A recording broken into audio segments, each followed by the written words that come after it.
When I received the call from my Aunt Heidi that my father had finally died, I had to force myself to sound sad on the phone. I knew that she was my dad's sister, and that no matter what kind of person he may have been when I knew him as a child, he was her brother, and she was, of course, grief-stricken. He had been a reclusive drug addict since the time before my birth, a fact which had eventually led to my mother's departure when I was 14. The concept of child support is now, in 1970, as of this moment, in its infancy. In those days, the idea of a wife leaving her husband for any reason and expecting compensation was an absurdity. Despite the fact my father was ridiculously wealthy, we were forced into a life of near poverty for the remaining years of my adolescence. As I sat in the office of the car dealership where I worked, I nearly dropped the phone when Aunt Heidi mumbled through her tears that my father had left a will, and in it, I was declared the sole beneficiary other than a modest sum he had allotted for her.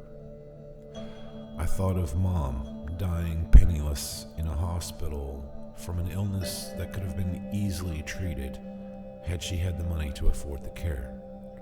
Now, after all was said and done, he had just given it all to me. His last sadistic joke.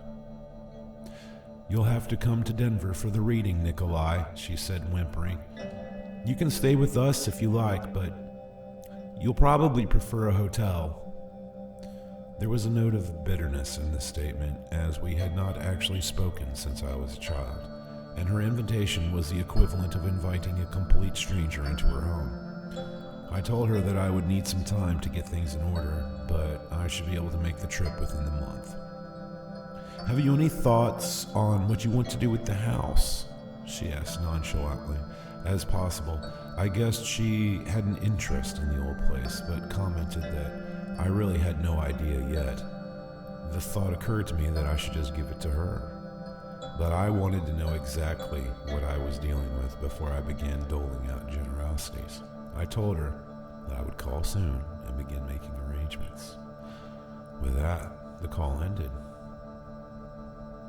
"That's one of the craziest things I've ever heard," my girlfriend Becky said as she sipped from her tumbler of whiskey and took another long drag from her cigarette.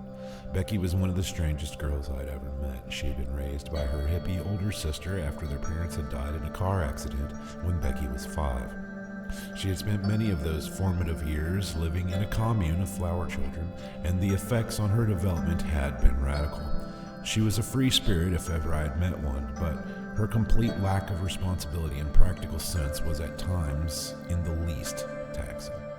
She smoked too much, drank too much, and indulged in all manner of psychedelics and pot. Why she had been attracted to someone as boring and mundane as myself, I cannot even guess, except that for her very survival, she required someone to rein in her relentless, impulsive nature. It was as if she had chosen me as the one source of discipline to which she would allow herself to adhere. I already put in for 2 weeks off of work. We should be able to make the trip in June. "I can't believe you're actually going to the house of the Ghoul Man," she said, laughing through a cloud of smoke. She was referring to the primary source of my father's vast estate, which was his celebrity as none other than the famed Ghoul Man. He had begun his career as a traveling stage actor in the Ukraine and then taken a lead role in a popular play adapted to the silver screen in the late 30s as the famous black and white horror movie Night Ghoul. It had been in the heyday of the Universal monster movie craze, and my father had been initiated into the ranks of Hollywood stardom almost overnight, playing the part of the hideous undead Ghoul Man. He had reprised the role 6 times in following sequels until the death of the franchise in the 50s. However, the successive royalties had continued throughout the following years, and even after his retirement, money had continued to accumulate. What was he like, anyway? Well, He had become addicted to morphine by the third film, and I think that most likely he had become so completely consumed by the part that he just kind of lost himself in the Ghoul Man. He dressed like the character from the movies and talked like the character from the movies. I don't know who he was in the beginning, but I never saw a glimpse of anything other than that stupid zombie lord thing he had become. What's this place like? I've never even heard of it. See, there was this big tract in a cove that ran through the mountains, and a bunch of rich people had created sort of an elitist gated community out in the middle of nowhere. There were 8 houses in all that were built in a circle inside this beautiful scenic valley in the Rocky Mountains. Each house was owned by a rich eccentric, and my father fit right in. What were the other people like? Let me think. One woman was a country singer. This other guy was a movie producer. Our closest neighbor had developed some kind of prescription pill, I think. And I remember another was a retired government agent or something. Even the guy who wrote the screenplays for the original Ghoul movies lived there. They all had families and kids. I grew up playing with all of them. How could someone as normal as you come from a crazy mess like that? My mom, mostly, I guess. She was just an average, everyday gal my dad had met while working on the second movie. She was his makeup girl, and I guess my dad just took a shine to her.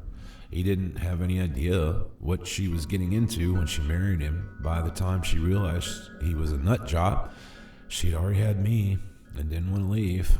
By the time she left, she was terrified of him, and he just never forgave her. She told me once that she didn't know whether it was the morphine or the ghoul she hated more, but that in time she realized that they were one and the same. What did she mean by that? She described the effect that the drug had on Dad as being one of a hunger and a soullessness. Over the years, he had become a swinging pendulum that ranged from desperately craving his fix to a lifeless stupor, which it induced when his need was satisfied. Just like the Ghoul Man, Becky said, completely fascinated. Was he ever abusive? He got really crazy when he was running short on dope. He'd start roaming the house and yard at night and repeating lines from the movies to himself, and then when the withdrawal set in, he was just sort of like a sick, twitching mess. Mom would have to start calling doctors and lie to them, saying that Dad's back injury was acting up. And if that didn't work, she had to start calling his contacts in the city to see if she could buy some opium or even heroin. It was a pretty shitty life, being a slave to an egomaniac's addiction. God, that's so sad. Becky put out the cigarette carefully in an ashtray and downed the last swallow of her drink before she came around our small dinner table and slid onto my lap. And to think your dad was like my babysitter for 2 years. What are you talking about? I wrapped my arms around her waist and gazed into the soft, bloodshot blue eyes which gazed out from behind her small, round, rose-tinted glasses.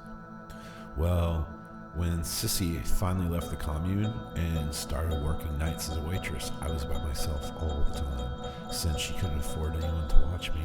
I used to love to watch your dad's movies on the late-night creature feature. Wow. You might have known him as well as I did. I always thought he seemed pretty cool. Sexy, too. Here he was some exiled Transylvanian nobleman who roamed the countryside looking for beautiful women to make his undead slaves. That was pretty risque stuff for the time. Before I even knew who you were, I remember thinking that you reminded me of him. You had a childhood crush on my dad. That's pretty sick, Becky. Oh, Nikolai, don't be jealous. I only imagine that you're him when we're in bed. Her long, straight red hair was brushing my cheek as her hand reached under my shirt and began rubbing my chest. I hope you know I will never sleep with you again. I was only halfway joking as she began kissing my neck. Oh, come on. Now we'll be alone in a big, scary house, just like the ghoul mans from the movies. I am finding the whole thing very arousing. That's great. I'm finding it all very depressing. Lighten up, Nikki. You're going to be getting a lot of hot sex along with your substantial inheritance. Forgive me if I don't rip your clothes off as soon as we cross the threshold. We'll see about that. The reading of the will at the lawyer's office was more than a little overwhelming. My Aunt Heidi stopped sniffling only enough to radiate hostility at me and Becky through a thin mask of politeness. Heidi had been my father's only contact with the outside world for all the long years after my mother's leaving, and she obviously felt betrayed by his lack of concern over her well-being after his demise.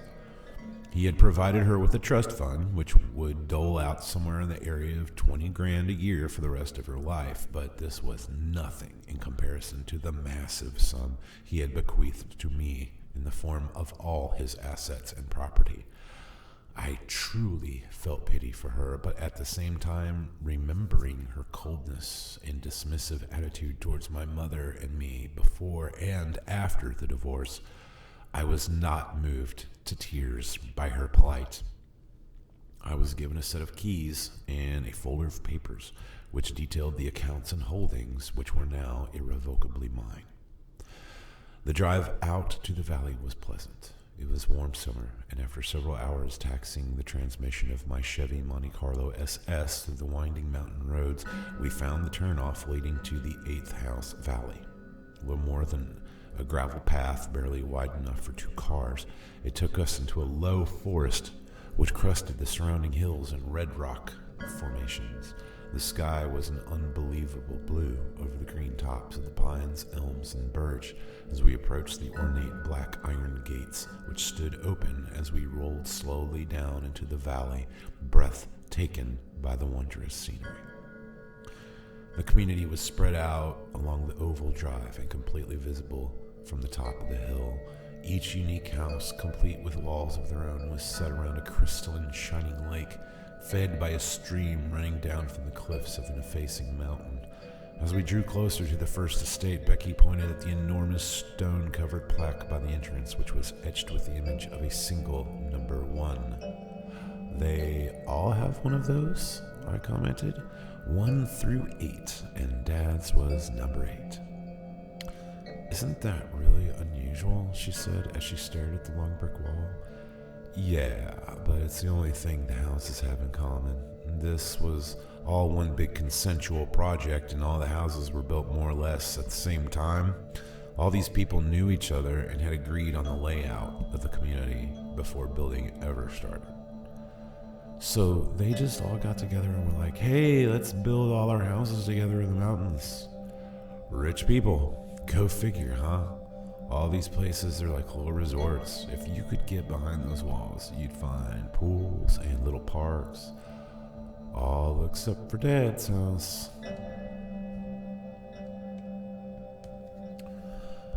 Vaso Belival, known as Vasloval, had recreated the dark and imposing house, which had been made famous in the minds of his fans as the frightening mansion inhabited by the villain known as Ghoulman.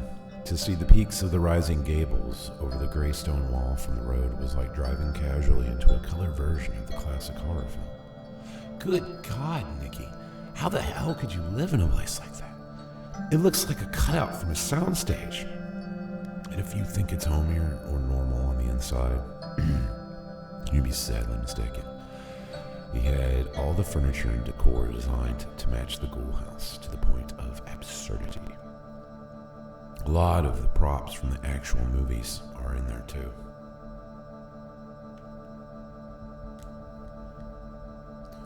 So there's like a fortune of memorabilia in there on top of everything. She was stunned by the realization. I have no idea how I can get it all appraised, but if I can sell it, then we'll be set for about 20 lifetimes. What do you mean, if you can sell it? Well, when they all got got together and built this little world of theirs, they all signed a contract which would preserve the exclusivity of their arrangement. It looks like I might actually have to get permission from the neighbors to sell it on the open market. Why don't we just live there? Because we're not the Addams family, and I have this thing about living in a shrine to a maniac's fantasies so far away from a drive-thru, you would have to raise cattle to get a cheeseburger. Good point. As soon as we stepped into the front hallway and turned on the light switch, it became apparent that my father had been on a steady decline into squalor and negligence in regards to his living habits for decades. The bizarre museum of statues, paintings, and objects of art was coated in thick layers of dust and blankets of gray cobwebs. We found our way to the parlor, where the chairs and couch seemed to be laden in years of mildew. Even the walls seemed saturated with age and residue of damp, moldy growth. The smell was dank and heavy with rot and decay. "How did he live like this?" Becky said, after a fit of sneezes brought on by the overpowering dense clouds of numerous allergens floating in the air. That's the beauty of drug addiction. As long as you have your fix, you really don't even care. When we were here, Mom claimed, and had people come in a couple times a week to do upkeep. "Nikki, look at this," Becky said as she lifted a large, dust-covered book from the web-enshrouded bookshelf. "Do you know what this is?" "No, but I get the feeling that you do." "This is the chance of lost necromancy. This is the book that the ghoul man uses to raise the dead." Some old movie prop then, I guess. No, look at this. I have always heard that Grego Steinman, the lead writer on the Night Ghoul movies, based it all on an actual book. This thing's real. Check it out. There's stuff written on every page. So what? They were really into authenticity. Let's check out the rest of the house. "Oh, Nikki, I don't know if you could even sell this place in the shape it's in." She said this as she reluctantly placed the book back in place like a child forced to put down their favorite toy. "I'm thinking that we will scavenge what we can and maybe see if we can just turn it over to the community for a really cheap deal. They can do with it whatever they want. Hell, I might even just give it to Aunt Heidi. It's a shame. If you could fix it up, it'd be a great tourist attraction. These people would have a panic attack. The whole point of this thing was privacy." We entered the kitchen and found plates of maggoty, fly-covered food sitting on the countertop, along with empty wine bottles and open cans with decomposing contents. Becky gagged at the odor as she hastily reached in her purse and withdrew a cigarette. "This is a nightmare." "Still, want to get on in my old man's house?" I laughed as I studied the grisly remains of a half-eaten chicken deteriorated into a soup of fleshy mush on a silver platter. "I wouldn't want to take a piss in this place if I could help it," she answered as she nervously blew a cloud of smoke from her nostrils. "Yeah, that would probably be wise too." After an hour of carefully investigating the ruin of my father's steady downward spiral into utter disregard for his environment, we finally found our way to the prize of his sanctuary, the movie room. He had constructed a small private cinema where he would spend endless hours watching reels of his own movies on a large, now spotted and torn movie screen. This discovery seemed to reawaken Becky's enthusiasm for our sojourn, and I watched as she withdrew the large metal canisters on which inscribed with a black marker on white tape labels were the titles of his classic hit movies. I never did understand what was so great about these movies. I mean, all the old classics were great and everything, but I never got why people were so enthralled with this whole ghoul man phenomenon. For one thing, they were just awesomely atmospheric, but really, it was just inspired as far as horror goes. Most of the movie monsters in those days were drawn from literary sources, but Night Ghoul originated from a brilliant stage play created by a writer trying his best to come up with something that would really grab the public, not to mention that there was sex. It was just some guy who waited for attractive women to die so he could bring them back to life and do them. No, he loved them. they were his brides. He had a harem of zombie cannibals. That is not exactly what I would call a touching romance. See, you missed the whole point. He was enslaved by his love to the women and was forced to commit unspeakable atrocities in order to keep them in his life. He would fall in love with a woman and then, unable to accept their death, would bring them back to life. But they had to feed on the flesh of the dead so that they could be sustained. Right. So he was always robbing some fresh grave or breaking into a morgue to steal the bodies. By the third movie, he was just killing people. Out of love? You have a really interesting definition of love, Becky. Come on, let me enjoy this. She took 2 prescription bottles from her purse and, dumping them in her hand, swallowed the pills dry. I had only truly watched these films once, and the thought of reliving the experience, watching my father's prized collection in this house, seemed horrifying. You have lost your little mind.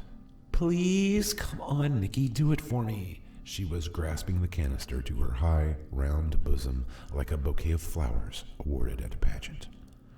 You go right ahead, and I'll just try to make sure you don't lose it in some bad trip.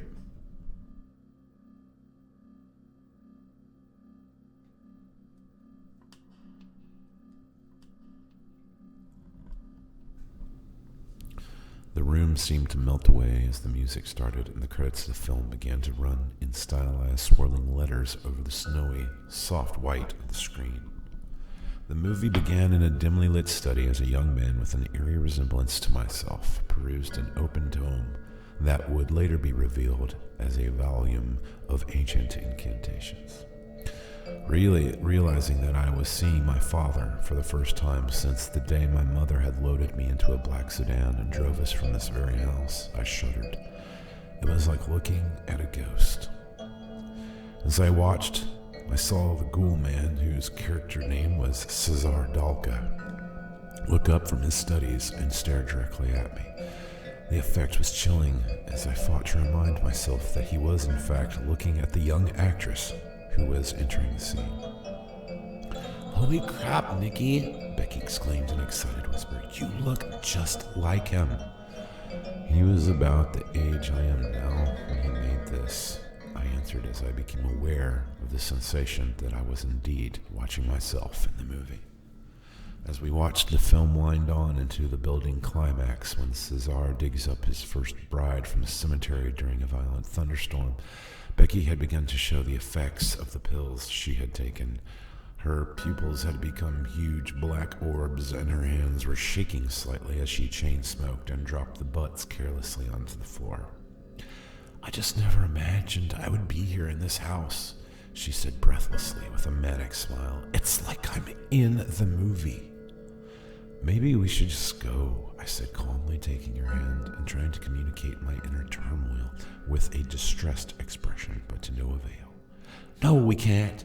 This is like a dream come true. Fine. But I've got to try and find something to drink. I stood and began to walk up the row of seats. She sat riveted and motionless behind me as I had left the theater and wandered back into the kitchen. I began searching the cabinets until I found a full, unopened bottle of vodka tucked away behind several molding boxes of roach-filled cereal, and carefully pulled a chair away from the disgusting buffet of decomposition on the table and opened the bottle. Sitting in the hideous-smelling room, I tipped it back and took several long swallows and waited as the burning fire in my chest spread out in a comforting warmth throughout my extremities. And after a few moments, the resulting effect began to calm the anxiety I felt since entering the house. After 2 more drinks, I began to feel a curiosity growing in the dulled thoughts within my mind. Taking the bottle, I began walking the hallways until I found the room which I remembered to be my parents' bedroom. True to the aesthetics of the house, it was a Victorian-style Gothic bedchamber complete with a massive 4-upholster bed. Plopping down on the stale mattress, I gazed over at the bedside table and saw a small open book lying beside an old oil lamp. Reaching over, I carefully lifted what I now could tell was my father's personal journal. I stared at it before taking several more drinks, which put the bottle now at half full. Looking down, I saw that the page was dated only a month previous and was probably his last entry before death. In an old man's shaking hand, he had written, "The others are growing increasingly weary to me. Now in their old age, with so many lives passing into oblivion around them, their demands have grown even more taxing. God knows that I never would have asked for this. Why has fate saw fit to bestow such a singularly unnatural talent upon me? It has ruined my life. I have given them all that they wanted, even the shadow of losing my own wife and son.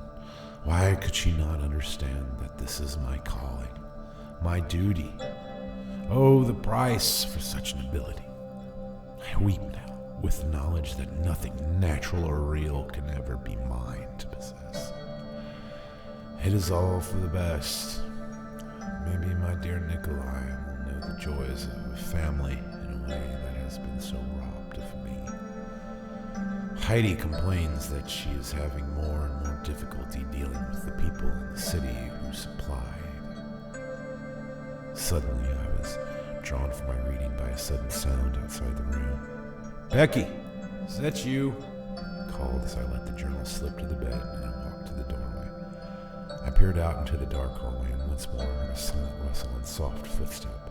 Gripping the bottle by the neck, I cautiously walked out and looked down into the hall.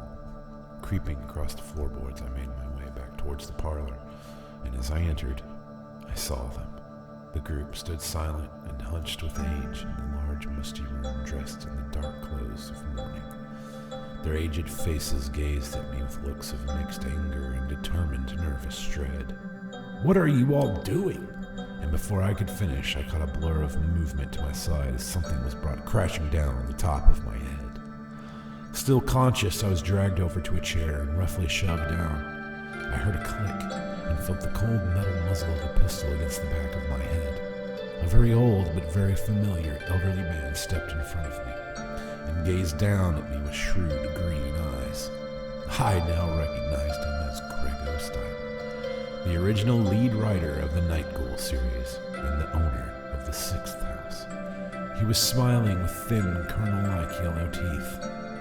"Oh, it is very good to meet you, young man." He was holding his hands clasped before his waist. "I was a very good friend of your father's." I was well aware that Steinman's relationship with my dad had gone back to his stage days in Russia and Eastern Europe. "What do you want?" I struggled to speak through the combination of intoxication and possible head trauma. "He can't do it," shouted a harsh female voice in a thick southern accent from behind Steinman. "He doesn't know anything about it." "Nikolai, your father was a very rare and talented individual.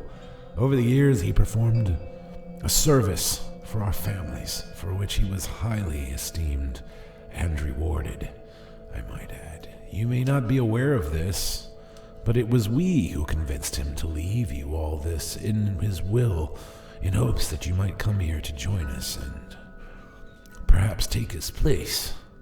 "What are you talking about?" I looked from one wrinkled face to another in confusion. "I told you," said the raspy, angry southerner. "Voss never showed this kid nothing."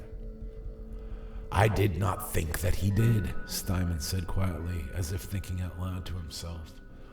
"But these kind of talents often run in the blood. I was hoping that perhaps that Nikolai may have some predisposition for his father's work." "What? Acting? See?" the old woman shouted as she grabbed her elbow into the fellow who stood at her side's arm. "He couldn't animate a cartoon." Steinman stared at me coldly for a while, and I had hoped that since he had business experience that he would help us with the acquisition of supplies. But I think you may be right, Matilda. DeMarco? End this. I cannot say whether I heard the gunshot before I felt the bullet penetrate, but I believe that I did.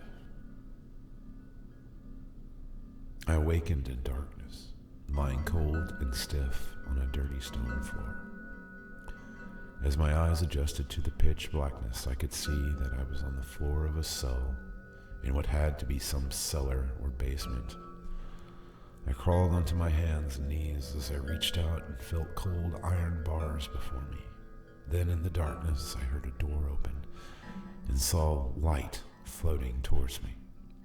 As it drew closer, I could see that it was an old lantern being carried by Becky. She squatted down and placed it on the floor as she reached up and held one of the bars. "Good, you're awake," she said, smiling brightly. I tried to reply, but my mouth was dry. My jaws ached with arthritic pain. "It's okay. Don't try to talk. We really lucked out, Nikki. This is going to be a great deal for us. They were going to kill me too, but I told them how I had been studying the movies since I was a kid. I knew I could do it, Nikki. They really needed someone like me. They need someone young who can do the ritual and deal with their sources. They've had a whole network set up all these years. Can you imagine? I'm just so happy I could bring you back. I love you so much. Don't worry, I'll take real good care of you." I wanted to tell her that I was hungry. So hungry. "You'll have to wait a little while, but I can get you some food real soon. You won't be alone. The others will keep you company. I've got to go now. There are all kinds of things I have to get worked out with the others. Thank you so much for bringing me here. I feel like I'm home." She stood and took the lantern and began walking back towards the door. As it closed behind her and I sat hunched in the darkness as I looked around, I could see that the cellar was huge and filled with many cells like my own. In each one I could make out the dim outline of shapes shuffling and crawling in the corners, and I saw one in particular move to the side of my cell and stare at me with blank, empty wonder. I recognized him as one of the friends who I had played with for many summers before my mother had left. He had died in a car accident in Denver the year before our move, but he stood a silent, pale, and soulless boy before me. I curled up into a ball on the floor and gritted my teeth as the agonizing hunger pains twisted in my stomach. "So